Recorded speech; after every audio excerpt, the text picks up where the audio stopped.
누가복음 1장 13절 14절 두 말씀 오늘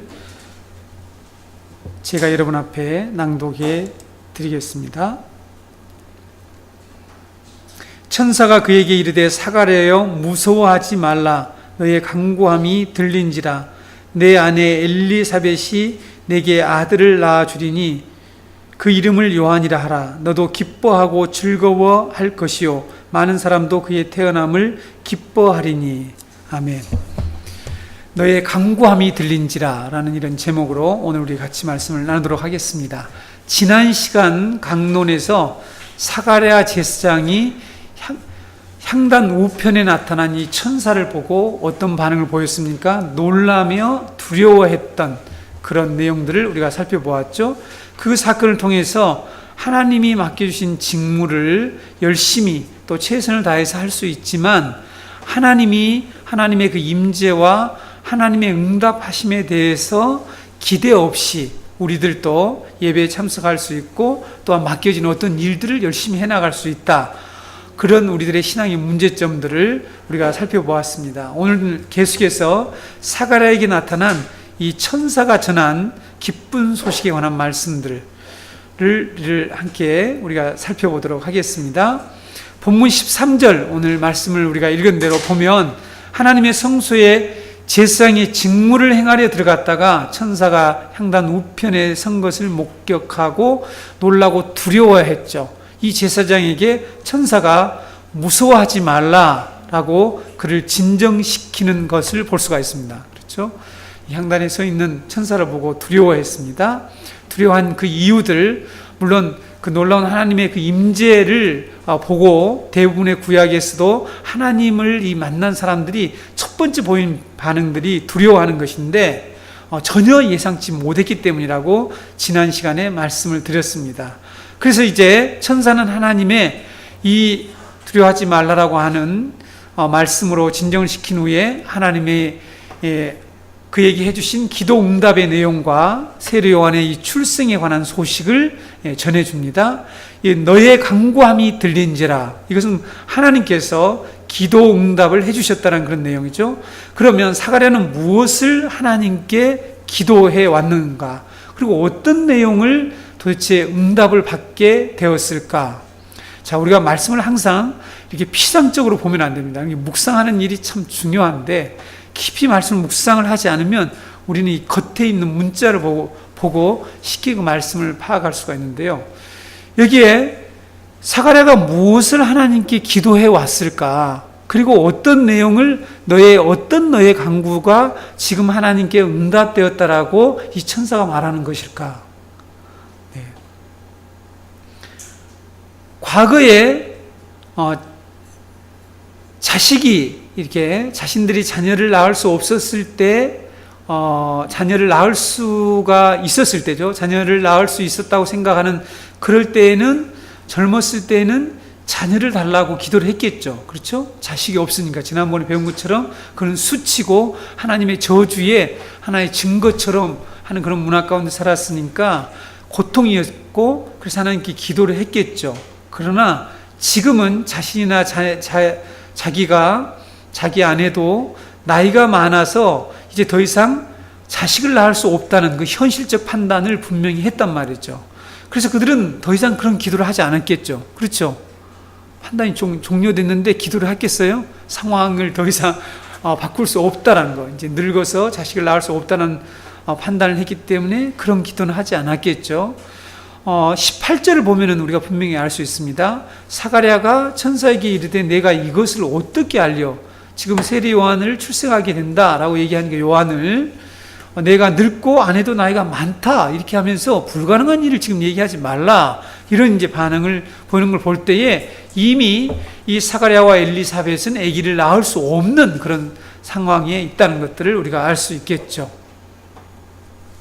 그래서 이런 기도는 지금은 이 자식을 구하는 기도를 하지 않았을 것입니다.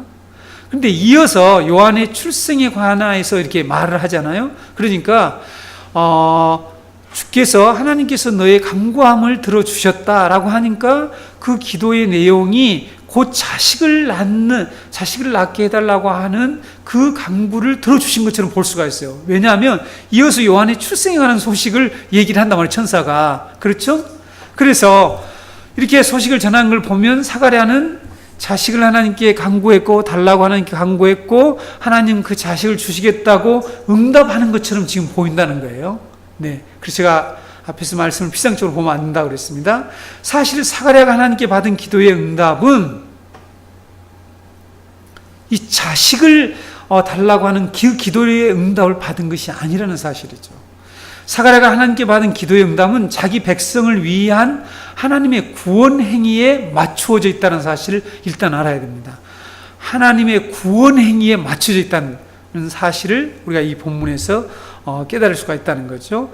사가랴가 천사로부터 받은 응답이 어떤 것인가는 당시 이스라엘 백성들이 하나님께 어떤 기도를 드려왔는가 하는 것을 우리가 이 본문에서 앞으로 이제 이어지는 계속 이 사건에서 보게 되면 그 기도의 응답이 또한 어떤 것인가를 알 수가 있다는 거죠. 그러니까 어떤 기도를 해왔는지를 정확히 우리가 이 본문에서 깨닫게 되면 다음번에 배울 본문에 계속 나와 있는데요.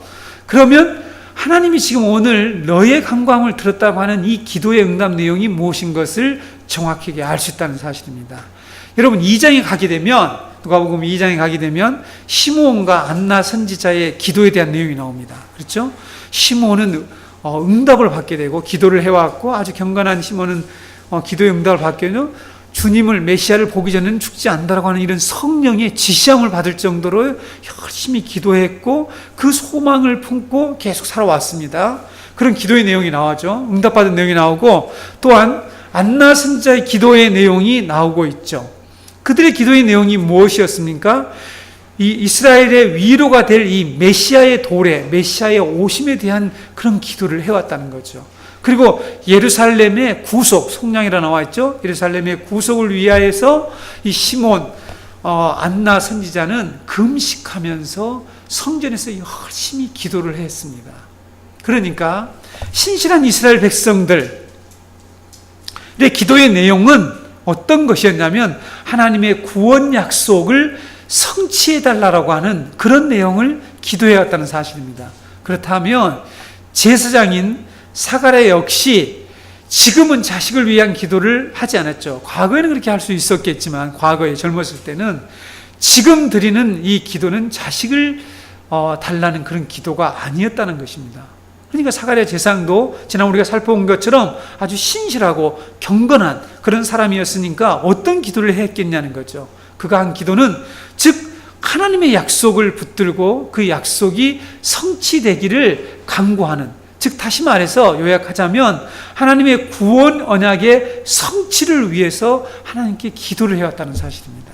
자, 우리의 기도의 내용과 어떻게 다른지를 우리가 오늘 잘 이 본문에서 보았으면 좋겠습니다. 그래서 여러분, 너의 간구함이 들린지라고 하는 이 기도 응답에 관한 천사의 이 메시지는, 천사가 전해주는 이 메시지는 단지 사가랴의 가정이 자식을 갖게 될 것이라는 그런 응답이 아니라는 것입니다. 세례요한이 출생하지 않습니까? 그렇게 우리가 볼 수 있지만 세례요한의 출생은 즉 이 사가랴 가정의 한 자식이 아니라 지금 이스라엘 백성들, 이스라엘의 이 구속과 밀접하게 연관되어 있지 않습니까?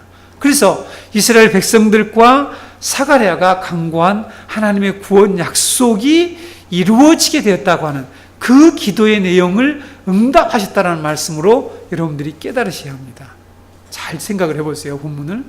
이것은 천사가 전한 요한의 출생과 그의 이 이름을 지어준 사건과 그리고 그가 할 일들을 통해서 더욱 분명해집니다. 제가 오늘 여러분에게 말씀드린 대로 이 기도의 응답이 너의 기도에 간구함을 드렸다, 너의 간구함을 드렸다는 내용이 아기를 낳게 해주겠다 이런 내용이 아니라 이스라엘 백성들, 신실한 이스라엘 백성들 또한 이 사가랴가 기도해온 내용은 하나님의 이 구원의 약속을 성취해달라. 이제 그 구원의 약속을 내가 이루어주겠다라는 그러한 응답이라는 사실입니다. 천사는 사가랴에게 그의 아내 엘리사벳이 아들을 낳게 될 것이다. 그 이름을 요한이라고 부르라. 이렇게 말합니다. 여러분, 요한의 뜻이 뭐죠? 요한의 뜻. 혹시 우리가 많이 알고 있습니까? 주는 은혜로우시다라는 뜻이에요. 잘 이 말씀이 그 이름과 이름을 지어준다는 것이 무엇을 의미하는지 제가 설명을 해드릴게요. 여러분, 천사가 지금 이 아이의 이름을 지어주고 부르라고 하잖아요. 성경에서 이름을 지어주고 부르라고 하는 그런 내용들이 많이 나오죠. 그것은 즉 하나님의 언약이 성취되었음을 확증할 때 하는 그런 행위였습니다. 하나님의 언약이 성취되었다고 하는 그런 징조나 그런 확증을 해줄 때에 이렇게 하셨다는 거죠. 이런 구약 성경에서 이 사건이 하나 있죠. 그렇죠? 하나님께서 이름을 지어주고 자식을 낳을 텐데 이름을 지어주고 이렇게 부르라 하시는 그런 사건이 첫 번째 나타납니다. 그 사건이 누굽니까? 이삭이죠. 창세기 17장 19절에 보게 되면 하나님이 이르시되 아니라 내 아내 사라가 내게 아들을 낳으리니 너는 그 이름을 이삭이라 하라. 내가 그와 내 언약을 세우리니 그의 후손에게 영원한 언약이 되리라. 이렇게 말씀하고 있죠.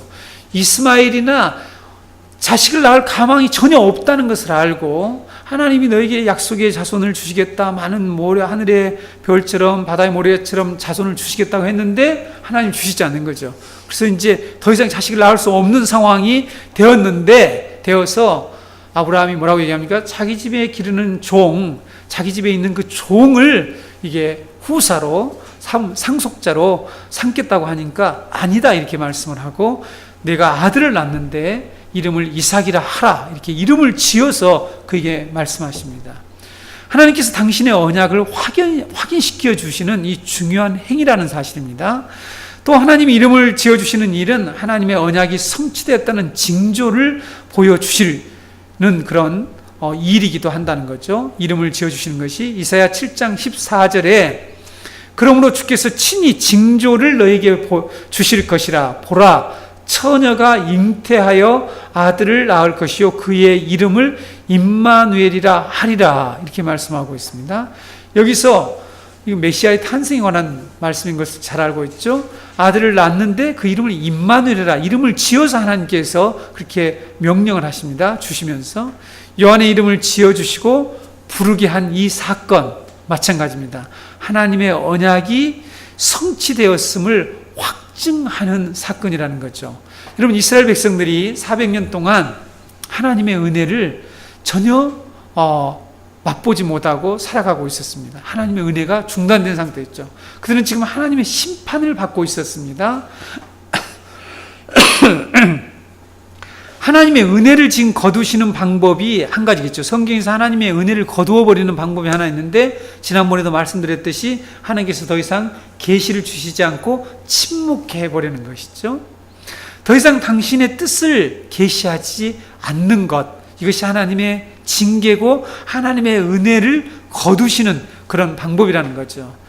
그래서 하나님의 침묵은 가장 무서운 징계다 하는 것들을 이스라엘 백성들은 잘 알고 있었습니다. 하나님의 은혜를 거두시는 이 행위, 하나님의 침묵, 이것이 가장 무서운 징계라는 것들을 잘 알고 있죠. 이런 무서운 하나님의 징계를 받는 가운데 이스라엘 백성들과 신실한 지도자들이 하나님께 간구하고 기도한 내용이 무엇이었느냐는 거죠. 그것이 뭐냐면 무엇이었겠어요? 여러분 한번 생각해 보세요. 그들이 하나님의 징계를 받고 있다는 거죠. 하나님이 선지자도 보내지 않고 하나님의 은혜를 더 이상 우리에게 베풀질 않아요. 그럴 때 무엇을 기도하겠어요? 하나님의 은혜와 하나님의 구원을 베풀어 달라고 간절히 기도하는 거죠. 천사가 요한이 태어날 텐데 요한의 이 출생은 곧 하나님의 은혜의 역사가 시작되는 것이다. 하나님께서 구원의 약속을 이루시는 것이다 라는 걸 지금 전해주면서 이름까지 지어주잖아요. 그 이름이 뭐라고요? 주는 은혜로우시다. 하나님은 은혜로우신 분이시다 라는 것들을 지금 그들에게 말씀하고 있다는 것입니다. 그러므로 여러분, 너의 간구함이 들린지라는 이 말씀은, 이 응답, 기도의 응답의 말씀은 하나님이 사가랴 한 개인과 그의 가정에 이 자식을 낳지 못하는 문제를 해결해 주셨다라는 그런 의미가 아니라는 것이죠. 하나님의 구원의 약속을 붙들고 간구한 이 백성들과 경건한 사가랴가 간절히 기도해온 그 내용을 응답해 주셨다는 뜻으로 여러분들이 이 말씀을 이해하셔야 됩니다. 우리가 여기에서 우리가 좀 교정해야 될 부분들이 있습니다. 우리의 신앙에 우리는 하나님의 기도의 응답에 대해서 상당히 우리의 편의주의로 해석하고 이해할 때가 참 많이 있는 것 같습니다. 그렇죠?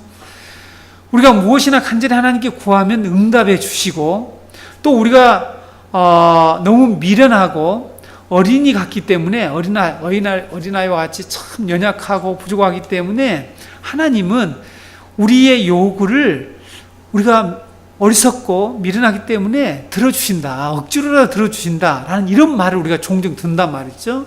그래서 우리가 간절히 하나님께 자기의 모든 기도를 하나님께 드리면 하나님이 응답해 주신다라는 이 기도 응답의 교리를 우리가 만들어서 가지고 있는 것 같아요. 성경이 그렇게 가르치고 있지 않는데 우리 편의 위주로 기도 응답에 관한 교리를 가지고 있다는 것입니다.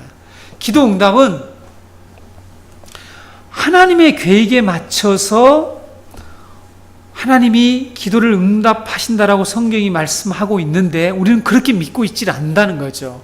어떻게 믿고 있냐면 우리가 간절히 하나님께 기도하면, 또 하나님 우리가 부족하기 때문에 하나님이 이렇게 요구하면 하나님이 양보해서라도 우리의 기도를 응답해 주신다.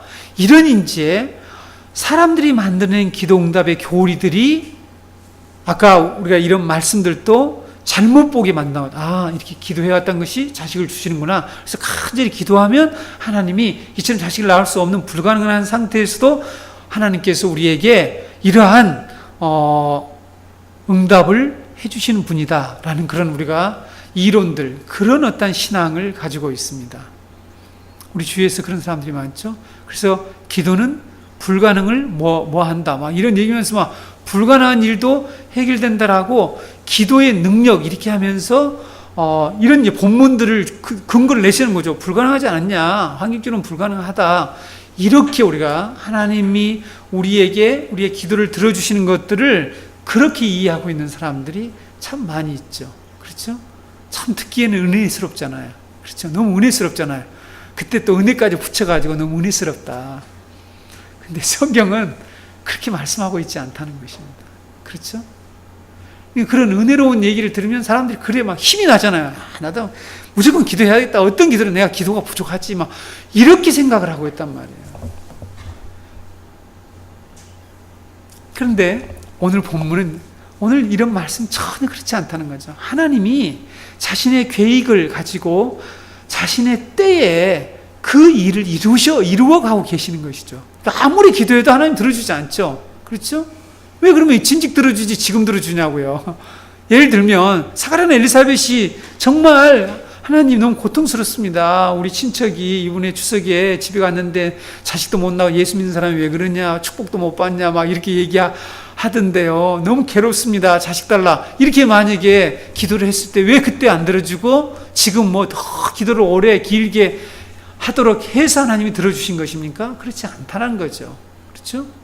그러니까 우리가 지금 이 하나님께 간구하고 기도하는 이 문제 역시 정말 성경에서 많이 벗어났음을 우리가 볼 수 있습니다. 하나님 우리의 간구에 무조건 응답해 주시는 분이 아니죠. 그렇죠? 우리는 하나님이 기도에 응답하시는 원리를 잘 알아야 됩니다. 그렇죠? 하나님이 성경에서 어떻게 우리의 기도를 응답하시냐, 응답하시는 분이에요. 여러분 시편에 가면, 오늘도 제가 다 인용할 수가 없는데 시편에 가면 우리의 기도를 들으시고 우리의 소원에 간구에 응답해 주신다는 내용이 너무 많이 나와요. 그 말씀을 보게 되면 하나님께서 우리의 소원, 기도, 간구 다 들어주시는구나 하지만은 실제로 그렇지 않습니다. 이 세상에 이 부족하고 부족하지만 또 조금 지혜로운 부모들은 자식이 요구하는 거 다 들어주지 않죠. 하나님은 어떻게 우리의 요구들을 다 들어주시겠습니까? 금방 들어줘, 지금 필요한 것 같지만 한참 지난 후에는 차라리 하나님이 그 기도를 응답해 주지 않은 것이 훨씬 나에게 복되다라는 걸 우리가 나중에 가서야 깨달을 정도로, 그래서 하나님은 다 미리 예지하시고 미리 다가올 모든 일들을 아시는 하나님이 우리의 요구들을 다 들어주신 건 아니라는 것은 명확한데, 우리가 그런 어떠한 그 환상과 잘못된 신앙관에 빠져서 하나님이 무조건 기도에 응답해 주신 분으로 우리가 이해하는 것은 아주 잘못된 것입니다. 그래서 우리가 만약에 하나님이 우리에게 이처럼 우리가 간구하고 우리가 기도하고, 이 기도는 매우 중요합니다. 우리는 정말 열심히 기도해야 돼요. 그렇죠?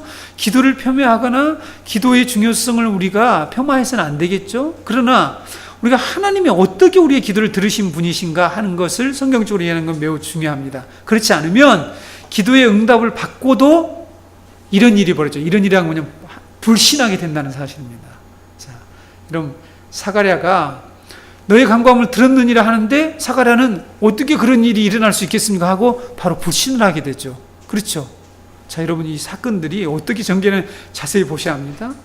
하나님의 기도의 응답을 거부하는 사태까지 벌어질 수 있어요. 놀랍죠? 아니, 기도를 응답해 주셨는데도 불신을 하거나 거부할 수 있다니까요. 앞에서도 인용했지만 너의 간구함을 들었다는 천사의 말을 듣고 사가랴가 이렇게 반응하지 않았습니까? 내가 이것을 어떻게 압니까? 내가 늙고 안에도 나이 많으니이다 하고 자신의 환경에 비춰서 너의 간구함을 들어주셨다는 그 말씀을 쉽게 수용하지 못하게 되죠. 그 결과는 다음에 우리가 배우게 되겠지만 벙어리가 되었죠. 하나님 자기 백성에게 하신 약속을 따라서 일을 하시고 그 약속을 따라 기도하는 자들에게 응답을 해주시는 분이라는 것이 성경이 말씀하고 있는, 우리가 말하자면 기도 응답의 교리라는 것이죠. 우리가 이런 하나님의 기도 응답의 원리를 모르면 응답을 주신다고 해도 하나님의 약속보다 자신의 현재 상황으로 인해서 하나님의 응답을 우리가 받아들이지 못할 때가 있다는 것을 우리는 알아야 합니다. 하나님은 자신의 뜻과 계획, 즉 우리말로 하면 자신의 이 스케줄에 따라서 우리의 기도를 들어주시는 분이지 우리의 스케줄을 따라서 기도를 들어주시는 분이 아니라는 거죠. 그렇지 않습니까? 근데 우리는 우리의 스케줄을 따라달라고 기도를 한단 말이죠. 그러니까 기도 자체가 잘못된 거죠. 하나님의 뜻을 묻고 하나님의 뜻에 따라서 이루어달라고 기도하는 것이 올바른 기도인데, 우리는 자꾸 우리의 스케줄을 강조할 때가 많이 있을 수 있다는 것이죠. 그래서 여러분, 기도 응답이라는 것이 모두 다 자기 입맛에 맞을 때는 응답이라고 여기고, 그렇지 않으면 기도 응답이라고 생각하지 않는 이런 문제점까지 나올 수 있다는 것들을 우리가 이 본문 말씀에서 좀 교훈을 받고 넘어가자는 것입니다. 물론 이 본문이 기도 응답에 관한 그 내용을 강조하려고 하는 것은 아니지만, 이 본문 사건을 우리가 이 사건을 볼 때에 너희 간구함을 들었다? 그런데 사가랴의 반응은 아주 엉뚱하게 나타나고 있단 말이에요. 그렇죠? 왜 그랬을까 하는 거죠. 그 뒤에 정확하게 하나님의 약속이 성취된다는 말씀을 설명하는, 다음에 이제 우리가 15절부터의 그런 말씀이 나옴에도 불구하고 사가랴가 그것들을 잘 수용하지 못하는 이 사건을 통해서 하나님 우리에게 지금 음성을 들려주신다는 거죠. 두 번째, 우리는 요한의 출생이 사가랴와 많은 사람들에게 기쁨을 가져온다는 소식을 이처럼 천사가 전해주는 것들을 들을 수가 있습니다. 요한의 태어남이 왜 사가랴와 많은 사람들에게 기쁨이 될 것인 것을 이제 설명을 해주는데요. 14절을 보겠습니다. 14절 말씀 보게 되면 너도 기뻐하고 즐거워할 것이요 많은 사람도 그의 태어남을 기뻐하리니, 이렇게 말씀하고 있죠. 천사가 사가랴 제사장에게 요한의 태어남이 사가랴 너와 많은 사람들에게 기쁨이 될 것이다 라고 말하고 있습니다. 우리가 천사에 하는 이 말을 들을 때 지극히 당연한 말을 하지 않는가라고 생각할 수가 있어요. 그동안 자식이 없었던 사가랴 집안에 아들이 생기면 이 부모가 얼마나 기뻐하겠어요. 그렇죠? 그러니까 그렇구나. 지금 그렇게 든다는 거죠. 예, 제가 지금 계속 뒤집으려고 하는 것 같이 여러분들이 생각이 들지 모르지만 이 말씀을 가만히 보셔야 합니다. 그리고 제가 전하는 이 말씀이 그런가 안 그런가를 자세히 보셔야 됩니다. 들으셔야 합니다. 그러니까 그동안 자식이 없는 집에 자식이 사가랴가 이렇게 자식이 생겼기 때문에 사가랴가 기뻐하고 주위의 사람들도 야, 저 집에 늦둥이가 생겼다. 늦둥이는 아니지 이제 처음 낳으니까 늦게 이렇게 자식이 생겼구나 하면서 모두가 뭐 친척도 기뻐하고 주위의 이웃들도 기뻐하게 될 것이다라는 의미로 생각할 수 있죠. 그러나 조금만 우리가 이 말씀을 묵상해 보면 그렇지 않다는 것을 알 수가 있습니다. 그렇게 당연히 사가랴와 많은 사람들이 기뻐할 그 기쁨이라면 굳이 하나님이 천사를 보내서까지 그런 얘기를 하지 않겠죠. 맞습니까? 아니, 그런 현상은 당연하지. 당연한 현상이잖아요. 자식이 없는 집에 자식이 나타나고 주위 사람들이 아, 저 집에 정말 자식이 없었는데 힘들었는데 늦게 나와 자식이 태어나서 정말 기쁘다 하면서 친척도 기뻐하고 이렇게 즐거워하고 기뻐하겠다 할 것이다라고 그런 당연한 얘기를 지금 한다라고 우리가 이 말씀을 본다라면 하나님이 되기도 할 일이 없으시나 보다. 그런 얘기를 하시는 게 아니라는 거죠. 그렇죠? 그것은 말해주지 않아도 전하지 않아도 당연히 나타나게 될 그런 반응이죠. 그러나 14절을 우리가 좀 더 전후 문맥을 살펴서 깊이 묵상해 보면 하나님은 천사를 통해서 그런 당연히 나타나게 될 반응을 미리 말씀해 주신 것이 아니고 하나님께서 중요한 계시를 천사를 통해서 하고 계신다는 것을 우리는 알아야 합니다.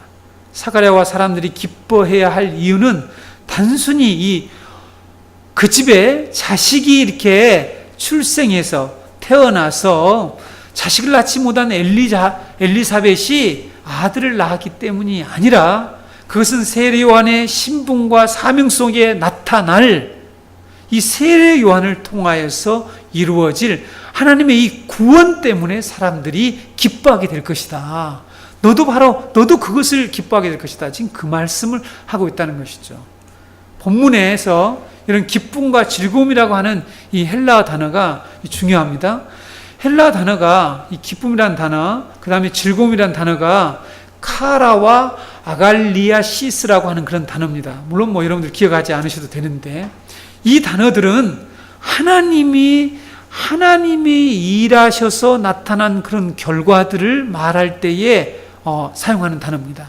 그러니까 하나님으로부터 기쁨과 즐거움이 그 출처가, 그리고 우리는 기쁨과 좀 이따 제가 말씀드리겠지만 우리는 이 기쁨의 근원과 출처들을 어디에 두고 있는가, 어디서부터 온다고 생각하는가, 이게 지금 우리들이 전혀 성경에서 말씀하고 있는 기쁨과 즐거워한다는 것들을 우리가 이 사가랴처럼 쉽게 받아들이지 못한다는 거죠. 그래서 여러분, 하나님의 일하심과 항상 이 연관해서 나타나는 반응을 표현할 때에 여기에 나온 카라라 할지 아갈리아시스라고 하는 이런 기쁨과 즐거움이라는 단어를 사용하고 있습니다. 오늘 본문 14절은 복음의 실마리를 풀어가는데 아주 중요한 구절입니다. 복음, 기쁜 소식이죠. 여기에 나타난 기쁨과 즐거움이란 말을 어떻게 이해하고 믿느냐에 따라서 역사는 두 줄기로 두 부류의 사람들로 나눠진다는 사실이죠. 여러분, 사가랴는 천사의 이런 자세한 설명을 듣고도 자신의 상황에서 이 말씀이 이해가 되지 않았습니다. 그래서 믿지를 못했어요. 그래서 10개월 동안 벙어리가 된 채 진해했습니다. 나중에 나오죠. 사가랴는 천사가 전해준 이 말을 처음에 잘 이해하지 못했다는 사실이죠.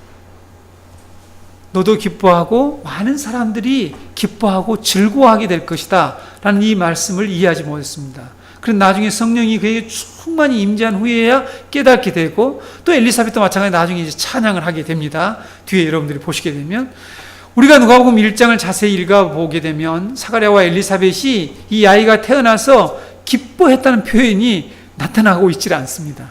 그렇죠? 하나님은 너도 기뻐하고 많은 사람이 기뻐할 것이라는데 기뻐하지 않아요. 이것이 우리의 모습일 수도 있다라고 저는 이 말씀을 준비하면서 생각해 보았습니다. 하나님은 너에게 그게 기쁨이 될 것인데 우리는 별로 기쁨의 반응이 보이질 않아요. 왜냐하면 우리는 우리가 기쁨의 정의, 즐겁다라고 하는 그것이 하나님이 말씀하시는 것과 우리의 생각하고 이게 차이가 나기 때문에, 그래서 여러분 여기에 보게 되면 너도 기뻐하게 된다, 기뻐하는 내용이 나오질 않는다니까요. 오히려 어떤 일이 벌어졌냐면 아내 엘리사벳이 요한을 잉태하고 나중에 여러분 25절, 26절에 가보게 되면 5개월 동안이나 숨어서 지내요. 참 이상한 행동을 하죠. 여러분 24절, 25절 한번 보실까요?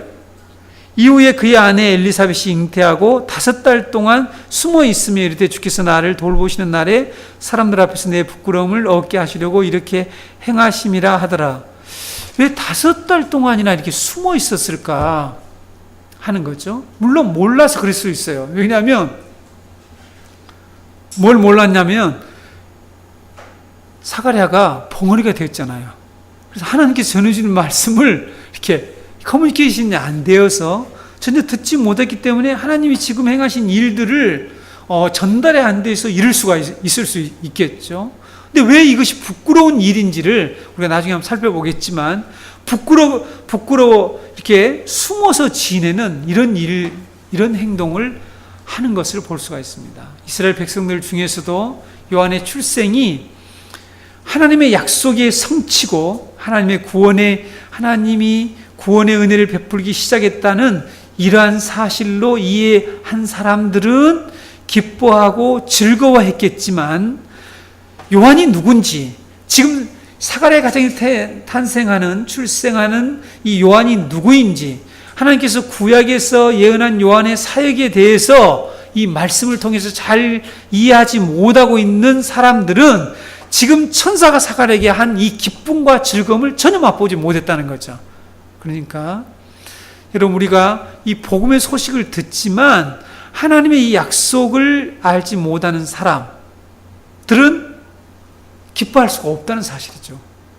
그러니까 우리가 복음을 정확히 알지 못하면 기뻐해야 될 곳에 기뻐하지 못하고 정말 즐거워할 것을 즐거워하지 못하는 그러한 삶을 살아가게 되겠죠. 다음번 강론에서 우리가 살펴보겠지만 천사가 사가랴에게 말하는 이 요한의 신분과 사역은 이미 구약의 선자들 통해서 하나님께서 약속하신 내용들입니다. 여러분 15절부터 쭉 17절까지 말씀을 보게 되면요. 그러니까 하나님의 약속을 알고 그 약속이 성취됨을 깨닫는 자는 기뻐하고 즐거워할 수 있지만 그렇지 않는 사람들은 이 복음의 기쁨, 이 기쁨의 소식, 천사가 전해주는 이 기쁨의 소식에 전혀 동참할 수가 없겠죠. 그렇죠? 당시 사람들이 그랬다는 사실입니다. 오늘 우리들 가운데에도 하나님께서 말씀하시는 기쁨과 사람들이 추구하는 기쁨을 혼동해서 복음이 가져다주는 이 기쁨과 즐거움을 간직하지 못한 채, 소유하지 못하죠. 신앙생활을 소유하지 못한 채 살아가는 그런 교인들이 참 많이 있다라고 생각을 합니다. 하나님의 자녀인 우리들의 기쁨과 이 즐거움이 어디에 있느냐 하는 거죠. 어디에 있느냐. 그러니까 하나님의 일하심에서 나온다는 사실을 제가 말씀을 드렸죠. 언어를 통해서 말씀드렸습니다. 기쁨이란 말이 사전에서 이렇게 정의되고 있습니다. 기쁨이란 일반적으로 욕구가 충족되었을 때 느끼는 감정이다. 세상의 사전이 이렇게 정의를 하고 있어요. 그러니까 우리들의 욕구가 충족되었을 때 느끼는 감정이 기쁨이래요. 이거 완전히 이제 세상적인 거죠. 그런데 그렇지 않다는 거죠. 성경 그렇게 말하잖아요.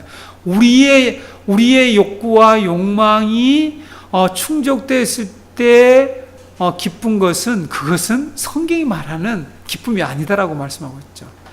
여러분, 정신분석학에서 이 프로이드라고 하는 사람이 이렇게 기쁨을 정의를 했습니다.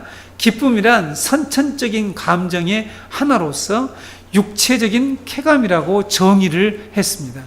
선천적으로 이렇게 감정이 하나다. 사람이 가지고 있는 동양에서도 희노애락 이렇게 기쁘고 분노하고 하는 이런 사랑하고 즐거워하는 이런 감정들을 인간이 가지고 있다고 하는데 성경이 우리의 이 본질적인 마음의 육체적인 쾌감을 기쁨이라고 성경은 정의하지 않는다는 것이죠.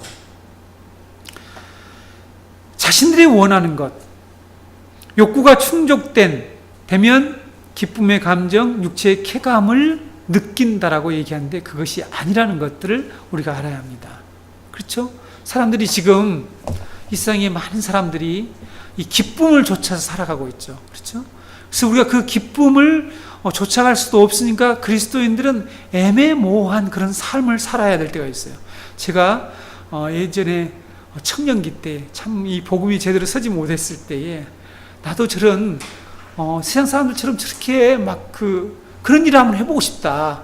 제가 얘기했죠. 카바랴 뭐 그런 술집, 노래방 뭐 이런 거 막 그런 데도 가서 한번 해보고 싶다. 근데 또 속에는 신앙이 있으니까 당시에는 예를 드는 것입니다. 그런 것을 할 수도 없고, 그러니까 율법적인 신앙을 가지고 있으니 그걸 하면 죄라고 해서 갈 수도 없고, 그래서 마음에 이제 한번 나도 신당 타락했다가 막 이렇게 극적으로 좀 회심하고 싶다. 이런 이제 생각들이 우리들에게 있습니다. 우리 신앙 가운데 자란 자녀들이 그런 갈등을 가질 수가 있죠.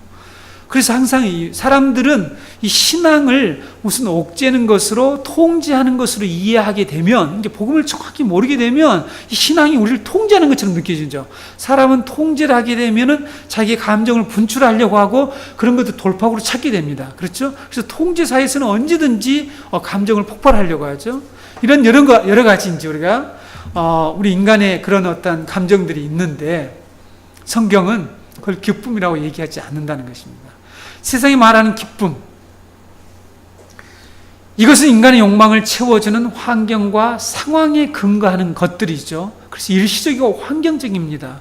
세상이 말하는 기쁨은 시간이 또 지나면 사라진다는 사실이죠. 그래서 또 다시 그 기쁨과 즐거움을 위해서 어떤 일들을 열심히 그런 환경을 만들어야 합니다. 우리는 이것을 중독이라고 합니다. 중독이죠. 그래서 여러분, 기쁨과 즐거움을 찾아가는 것도 하나의 중독일 수가 있어요. 그걸 자꾸만, 그렇지 않으면은 우울하고 침체되고 하는, 그래서 오늘날 많은 사람들이 기쁘지 않기 때문에 우울하고 침체되는 거죠. 상대적으로 나타나는데, 이게 이제 바로 세상이 말하는 이 기쁨과 성경이 말하는 기쁨과 즐거움은 다르다는 것입니다.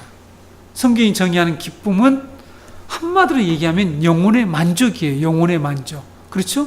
영혼의 만족이 없으면 기쁠 수가 없는 거죠. 그런데 영혼의 만족은 영혼의 주인이신 하나님을 만날 때, 성령으로 그래서 충만할 때, 우리가 흔히 말하는 하나님이 하신 일을 우리가 이처럼 체험하고 바라볼 때, 목격했을 때에 우리에게 들어오는 그러한 현상이라는 것들을 우리가 알아야 합니다. 그래서 참된 기쁨의 근원은 바로 하나님의 이 자비하심과 은혜가 우리 가운데에 나타날 때 우리는 하나님의 기쁨, 하나님이 주시는 즐거움을 우리가 맛볼 수 있다는 사실이죠. 그래서 성도 여러분, 우리가 지금 이 세상은 이 엔조이, 즐기는 거죠. 엔조이하는 세상으로 변해가고 있습니다. 이런 세상에서 우리 그리스도인들이 복음을 통한 진정한 이 기쁨, 이것은 하나님의 이 약속에서 출발되는 거죠. 그 약속이 성취되고 그 약속이 성취됨으로써 하나님의 은혜가 무엇이고 하나님이 우리에게 지금 어떻게 구원해 가시고 하는 정당하고 분명한 이 말씀의 토대에서 우리가 그 토대에 근거해서 하나님이 우리에게 주시는 그 기쁨을 우리가 받지 않으면 우리에게는 이 세상의 기쁨을 우리들이 추구하게 되고, 우리는 이 양다리 속에서, 이 양 사이 속에서 계속해서 갈등하면서 살아가는 그런 신자가 될 수밖에 없다는 거죠. 그렇죠? 저는 우리는 오늘날 많은 신자들이 이런 이 사이에서 세상의 기쁨과 성경이 말하는 기쁨, 정확하게 이 정체를 모르죠. 또 복음을 잘 모르게 되면 성경이 말하는 기쁨과 이 즐거움, 많은 사람이 기뻐하고 즐거워하게 될 것이라고 하는 이 복된 소식을 우리들이 간직하지 못하고 우리는 세상을 향해서 갈 수가 있습니다. 오늘 우리 정교회 가족 여러분에게 하나님의 자비하심과 은혜가 가져다주는 이 기쁨이 여러분에게 충만해지기를 바랍니다. 그러기 위해서는 여러분, 우리가 하나님의 이 약속하신 것에 의해서 기도 응답을 받으면 얼마나 기쁩니까? 근데 그건 역시 나의 욕망에 근거해서 나의 욕구를 충족하기 위한 기도는 그것이 채워지는 것처럼 보일지라도 그것은 오래가지 못한다는 사실을 꼭 아셔야 합니다. 이것이 바로 기도의 응답과 기쁨과 즐거움의 관계를 오늘 이 본문이 보여주고 있습니다. 다음 주일에 계속해서 말씀을 우리 나누도록 하겠습니다. 나누도록 하겠습니다. 나누도록 하겠습니다. 나누도록